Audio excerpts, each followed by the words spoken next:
ঠাকুরের আতুল চরণে প্রণাম জানিয়ে, আরাধ্যা জগৎজননী বড়মায়ের আতুল চরণে প্রণাম জানিয়ে, পরম পূজ্য পাদবর্দার চরণে প্রণাম জানিয়ে, পূজনীয় আচার্য দেবের চরণে প্রণাম জানিয়ে সকলকে আমার আনন্দিত জয়গুরু বলে আলোচনা প্রসঙ্গে প্রথম খণ্ড থেকে ৭ই শ্রাবণ ১৩৪৭ সাল মঙ্গলবার। শ্রী শ্রী ঠাকুর আজ সকালে বনবিহারীদাকে দুঃখ করে বলছেন, জয়পুরে স্টেটে কত পুরনো পুঁথি আছে, আয়ুর্বেদ সম্বন্ধে এমন গ্রন্থ আছে যা এ পর্যন্ত প্রকাশিত হয়নি। রাজরা মানুষ ইচ্ছা করলেই ওরা ওগুলোকে বের করতে পারে, তাতে মানুষের কত উপকার হয়। দেশের কি অবস্থা যে হয়েছে, মানুষের কি যে বুদ্ধি। বৈকালে শ্রী শ্রী ঠাকুর বলছিলেন, আমাদের দেশের যে লোকসংখ্যা তাতে ইন্ডিয়ার থেকে ৫-৭ কোটি গণসেবক বাহিনী সংগ্রহ করতে পারলে ভালো হয়। তারা দেশের স্বাস্থ্য, শিক্ষা, কৃষি ও নিরাপত্তার জন্য দায়ী থাকবে। তারা যদি সব দিক থেকে সুশিক্ষিত, সংহত ও সক্রিয় হয়ে ওঠে, তাহলে ভারতের তো উন্নতি হবেই, সকলেই উপকৃত হবে। বনবিহারীদাকে কথার ছলে প্রশ্ন করলেন, সুভাষ বোস কর্পোরেশন মুসলমানদের সঙ্গে সহযোগিতা করবার যে কৌশল করেছেন সেটা ভালো নাকি? শ্রী ঠাকুর, সহযোগিতা তো ভালোই, কিন্তু আদর্শ যদি বিসর্জন করতে হয় তার জন্য তাতে কোনো লাভ নেই। অবশ্য সুভাষবাবুর ক্ষেত্রেও এ কথা হয়তো প্রযোজ্য নয়। তবে তথাকথিত তার নৈতিকতা দিয়ে কিছু হয় না। উদ্দেশ্যে যারা অচ্যুত থাকে তারাই কিছু করতে পারে। আমরা অনেক সময় ব্যক্তিগত লাভের জন্য সম্প্রদায়কে বিসর্জন করি, কিন্তু আদর্শে অনুরাগ থাকলে তা করা যায় না।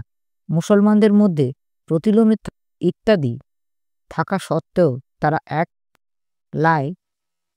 লাহেল্লা থাকার দরুন সমাজটা খানিকটা সংহত হয়ে উঠেছে। কিন্তু পুরোয়মান আদর্শে সংহত হওয়ার বাণী সৃষ্টির প্রথম ওষা ঋষির কণ্ঠে ধ্বনিত হওয়া সত্ত্বেও তাদেরই সন্তান আমরা, তা জানি না, মানি না। তাই যা হবার তাই হচ্ছে, আর প্রতিলোমে যা সমাজ চলছে এতে আরও সর্বনাশের দেরি নেই।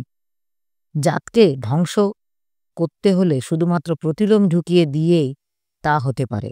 এখন তোমাদের যে আদর্শ ও নীতি আছে সেইটি যদি জোরসে চালাতে পারো তাহলে নিস্তার।